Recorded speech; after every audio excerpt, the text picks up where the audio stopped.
Assalamualaikum warahmatullahi wabarakatuh. Apa kabar sahabat-sahabat semua dari Sabang sampai Merauke? Pada pertemuan ke-11 ini kita akan membahas tentang raja dalam tasawuf.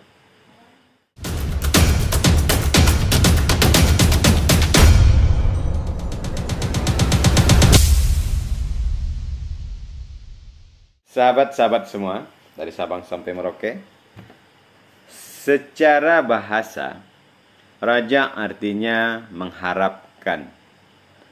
Nah, apabila dikatakan rajahu, maka artinya ammalahu, yaitu dia mengharapkannya. Syekh Utsaimin berkata, raja adalah keinginan seseorang insan untuk mendapatkan sesuatu baik dalam jangka dekat maupun jangka panjang yang diposisikan seperti sesuatu yang bisa digapai dalam jangka pendek.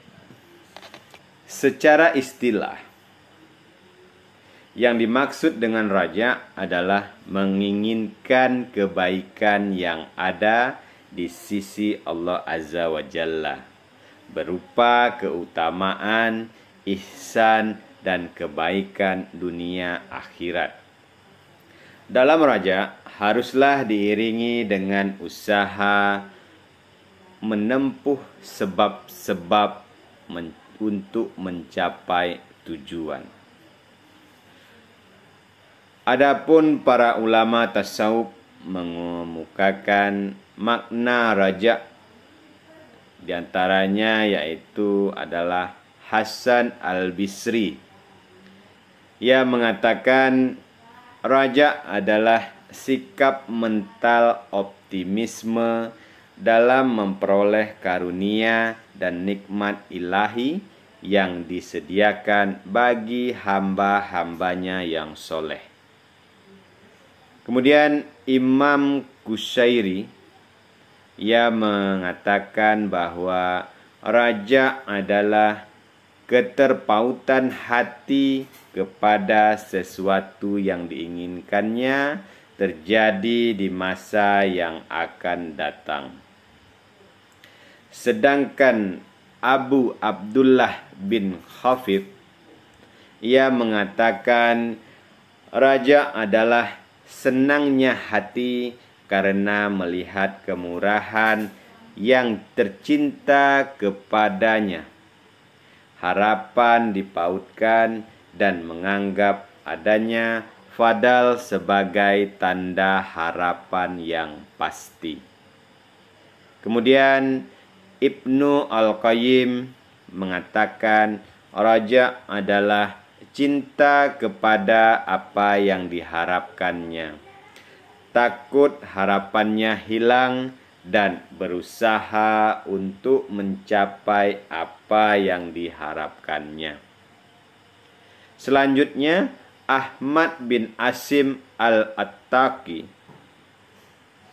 ia mengungkapkan tentang raja, yaitu sikap seseorang hamba yang manakala ia menerima nikmat anugerah atau ihsan, ia terilhami untuk bersyukur, penuh harap dan penuhnya rahmat Allah Subhanahu wa taala di dunia dan penuhnya pengampunan di akhirat. Sedangkan Al-Ghazali mengatakan al-raja adalah perasaan hati yang senang menanti sesuatu yang diinginkan dan disenangi serta rasa lapang hati dalam menantikan hal yang diharapkan di masa yang akan datang yang mungkin terjadi. Nah, dalam kitabnya Ihya Ulumuddin, Al-Ghazali juga membagi raja ke dalam 3 tingkatan. Yang pertama itu adalah raja al-awam, yaitu harapan orang awam. Nah, yang dimaksud dengan harapan orang awam adalah mendapatkan sebaik-baiknya tempat kembali dan sebanyak-banyaknya pahala. Yang kedua adalah Raja Al-Qasas, yaitu harapan orang khusyuk. Maksudnya harapan orang khusyuk yaitu harapan memperoleh ridha dan selalu dekat dengan Allah Subhanahu wa Ta'ala. Yang ketiga adalah Raja Al-Qasas. Raja Al-Qasas yaitu harapan orang yang paling khusyuk. Maksud harapan orang yang paling khusus yaitu harapan kemungkinan untuk syuhud atau menyaksikan dan meningkatkan pengetahuan mengenai rahasia-rahasia Allah Subhanahu wa Ta'ala.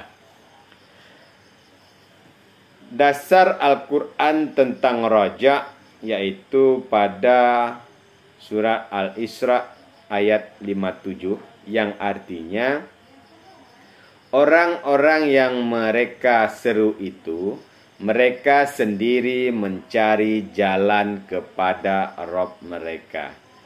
Siapa di antara mereka yang lebih dekat kepada Allah dan mengharapkan rahmat-Nya dan takut akan azab-Nya.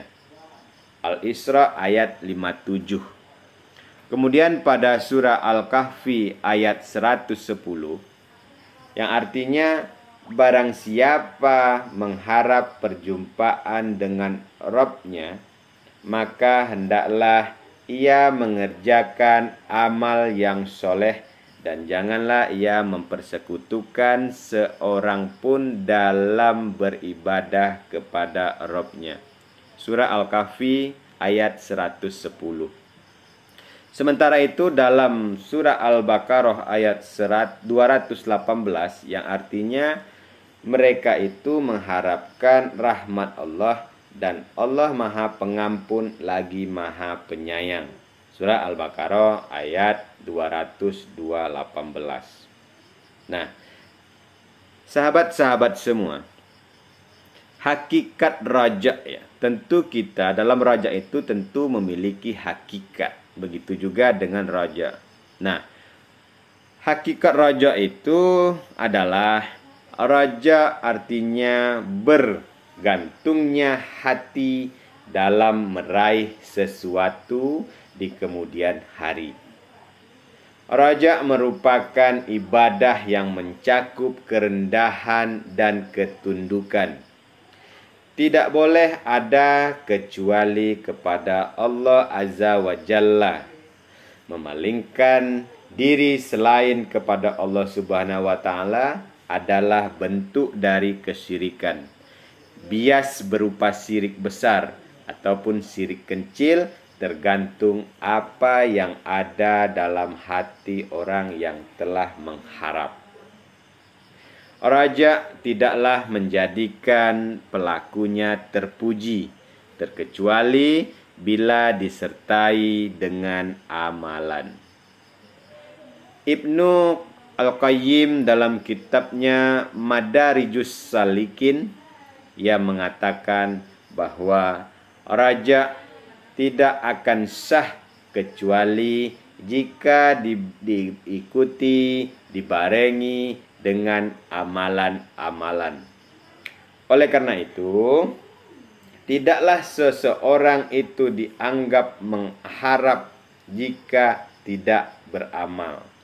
Nah, sehingga dalam menjalani kehidupan ini, selain kita mengharap kepada Allah Subhanahu wa Ta'ala, juga harus dibarengi dan diikuti dengan amalan-amalan soleh. Nah, Ibnu Qayyim membagi raja menjadi 3 bagian. 2 diantaranya raja yang benar dan terpuji pelakunya, sedangkan yang lainnya tercela. Raja yang menjadikan pelakunya terpuji adalah yang pertama, seseorang mengharap disertai dengan amalan taat kepada Allah Subhanahu wa taala di atas cahaya Allah Subhanahu wa taala. Ia senantiasa mengharap pahalanya. Yang kedua, seseorang yang berbuat dosa lalu bertobat darinya dan ia senantiasa mengharap ampunan Allah Subhanahu wa taala dan kebaikannya dan kemurahannya. Adapun yang menjadikan pelakunya tercela adalah seseorang yang terus-menerus dalam kesalahan-kesalahannya lalu mengharap rahmat Allah Subhanahu wa taala tanpa diikuti, tanpa dibarengi dengan amalan. Maka raja seperti ini hanyalah angan-angan belaka atau sebuah harapan yang dusta atau sebuah harapan yang palsu. Raja menuntut adanya khauf, yaitu takut. Raja artinya berharap, sementara khauf artinya adalah takut. Nah, raja menuntut adanya khauf dalam diri seorang mukmin. Yang dengan itu, yaitu khauf dan raja, akan memacu seseorang untuk melakukan amalan-amalan soleh. Tanpa disertai dengan khauf, raja hanya akan bernilai sebuah fata morgana. Sebaliknya, khauf juga menuntut adanya raja. Tanpa raja, khauf hanyalah berupa keputusan tak berarti. Jadi, sahabat-sahabat semua, khauf dan raja haruslah senantiasa menyatu dalam diri seorang mukmin dalam rangka menyeimbangkan hidupnya untuk tetap istiqomah melaksanakan perintahnya dan menjauhi segala larangan-larangannya. Mengharap pahala dan takut akan siksanya, keduanya ibarat dua sayap burung yang dengannya dapat menjalani kehidupannya dengan sempurna. Dengan kata lain, jika salah satu yaitu raja dan khauf ini tidak berbarengan, maka diibaratkan kita itu tidaklah sempurna. Jika diibaratkan dengan burung, maka jika khauf ini dan raja ini tidak bersatu, tidak berbarengan, maka burung tidak akan bisa terbang dengan sempurna. Sahabat-sahabat semua, manfaat dari khauf dan raja. Nah, keharusan seseorang memiliki rasa takut didasarkan atas dua hal sebenarnya. Yang pertama, agar terhindar dari kemaksiatan. Sebab nafsu yang senantiasa mengajak berbuat jahat itu cenderung melakukan hal yang tidak baik. Nafsu tidak akan berhenti berbuat jahat kecuali jika diancam. Nah, cara untuk mengatasi nafsu haruslah dilecut dan dicambuk sehingga dapat membuatnya jera dan takut, baik berupa ucapan, tindakan, ataupun melalui pikiran. Yang kedua, agar tidak membangga-banggakan amal solehnya, atau sering disebut dengan ujub. Sebab jika sampai berbuat ujub, maka dapat menimbulkan celaka dan nafsu itu tetap harus dipaksa dengan dicela dan dihinakan mengenai apa yang ada padanya berupa kejahatan, dosa-dosa, dan berbagai macam bahaya lainnya. Adapun keharusan untuk memiliki rasa raja juga dikarenakan dua hal, yaitu yang pertama agar bersemangat melakukan ketaatan, sebab berbuat baik itu berat ya, dan syaitan selalu mencegahnya. Nah, jadi yang berbuat yang kebaikan itu selalulah dihalangi karena pada dasarnya syaitan tidak menyukai orang untuk berbuat kebaikan.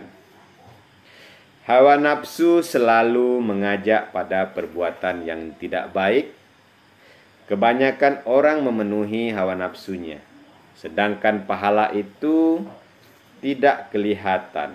Dengan demikian, tentu nafsu tidak mau dan tidak semangat dalam melakukan kebaikan. Dalam menghadapi hal ini, harus dihadapi dengan raja, yakni rasa mengharapkan rahmat Allah dan kebaikan pahalanya, agar senantiasa semangat dalam beribadah dan berbuat baik. Yang kedua, agar terasa ringan menanggung rasa kesulitan dan kesusahan.